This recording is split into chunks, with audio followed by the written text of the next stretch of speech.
Feeling attraction for another person is a natural part of human nature. However, the way in which we respond to such innate feelings can have a huge impact upon our own lives and the lives of those around us.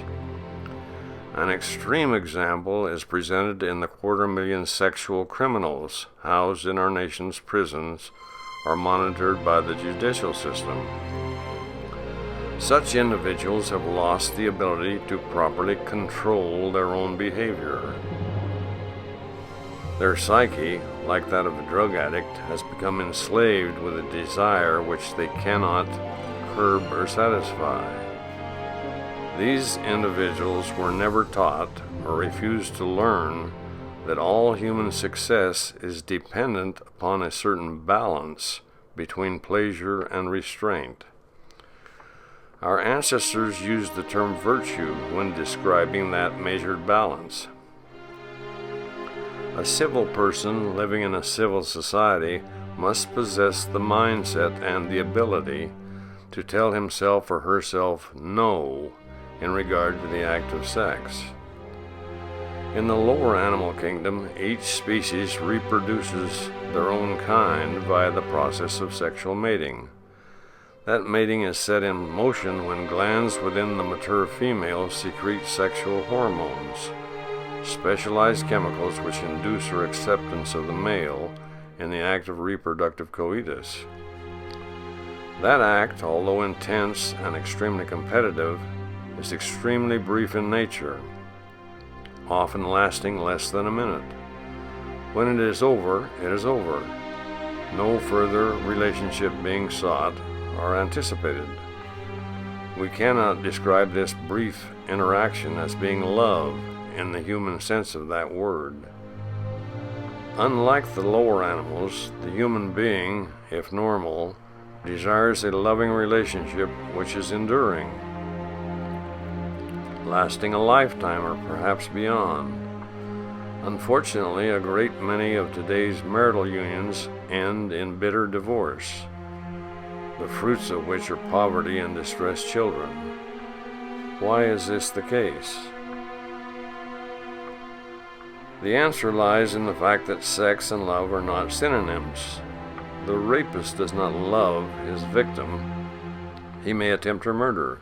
The Jean does not love the prostitute, nor does she love him. These individuals seek only self-gratification.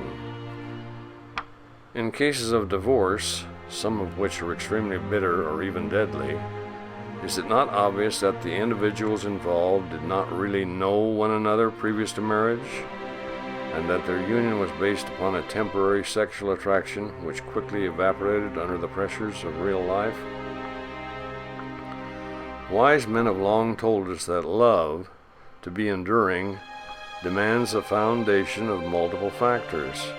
Those factors include common interest, common sense, pleasant compatibility, sensible money management, and mutual concern for the other party.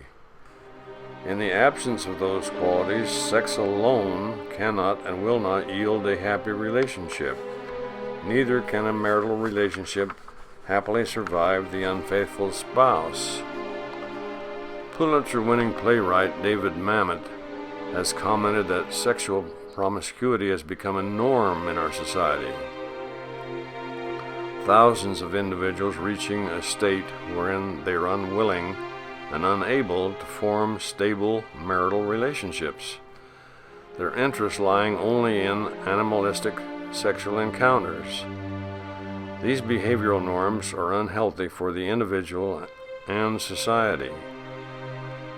The human being experiences the effects of sexual hormones at puberty, long before one is physically or emotionally mature, long before one is ready for parenthood. Our ancestors wisely advised their children to attempt the control and curbing of those early sexual impulses until, as Aristotle expressed it, the parameters of right time, right place, and right person are presented. How then should one cope with his or her animal instincts. The great playwright William Shakespeare advocated developing sexual self-control via self-discipline, that is to say, acting in opposition to one's natural feelings and instincts. He noted that one abstinence from sex or pseudosex makes the next abstinence easier, and that such behavior soon becomes part of our psyche. That is to say, we grow into virtue. Indeed, such self-discipline is the means by which all human achievement is attained. The movies and a few foolish academics notice that sex and love are synonyms, and that sexual promiscuity is harmless. This is foolishness. When we are young, bringing our hormonal instincts under control presents a challenge, but it is a challenge well worth investing in. Biblical wisdom correctly advises that sex is like fire, useful and good when contained, but highly destructive when out of control. Jesus was who he said he was, the Son of God. His behavioral counsel applies today just as it did in the past.